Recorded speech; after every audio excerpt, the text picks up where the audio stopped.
មានអ្នកប្រាប់ខ្ញុំថាឲ្យខ្ញុំនឹងទិញផ្ទះបងមលួសទៅព្រោះខ្ញុំជួលខុនដូរាល់ថ្ងៃនេះ200ជាងឯដែរហើយយើងបងមលួសផ្ទះទៅលេងដាច់របស់យើងឥឡូវខ្ញុំមកប្រាប់ពីហេតុផលដែលខ្ញុំអត់បងមលួសផ្ទះទី1ផ្ទះបងមលួសគឺនៅឆ្ងាយពីទីក្រុងណានៅភ្នំពេញប៉ុន្តែនៅជាក្រុងហើយយើងត្រូវបង់មុន5ទៅ$6,000ឬក៏បង់ប្រចាំខែ$600ឡើងទៅរយៈពេល20ឆ្នាំឡើងចឹងគិតត្រង់ចំណុចហ្នឹងតើយើងមានសមត្ថភាពរកប្រាក់$600ថេរហូតដល់20ឆ្នាំបានអត់ជំនាញរបស់យើងហ្នឹងតើយើងអាចកាន់ណា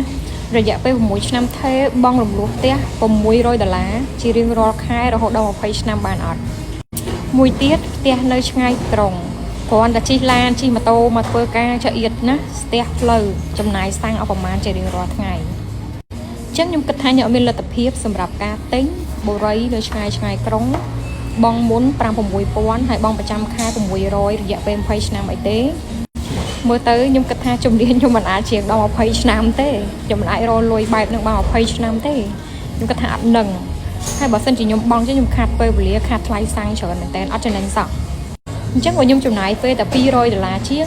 នៅក្នុងក្រុងខុនដូចិត្តផ្ទះអញ្ចឹងខ្ញុំចំណេញទាំងពេលវេលាចំណេញទាំងថ្លៃសាំងហើយបើខ្ញុំរត់អត់រួចខ្ញុំទៅនៅបន្ទប់ជួល70-50វិញបានអញ្ចឹងអត់មានបំណុលវ៉ាន់កទេហើយខ្ញុំយកអាលុយតែ600ហ្នឹងឯ600បើយើងត្រូវបង់ថ្លៃផ្ទះយើងនៅខុនដូយើងអាចចំណាយ300ចុះមួយខែអញ្ចឹងសល់300ទៀតសំទុកទៅ300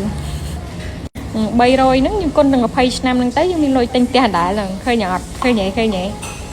អញ្ចឹងពេលខ្លះការគិតរបស់គេខុសពីយើងកុំគិតថាគេនោះល្ងងមិនចេះគិតណាខ្ញុំប្រាប់ខ្ញុំសម្បើមកសិនខ្ញុំអត់ចេះគិតឥ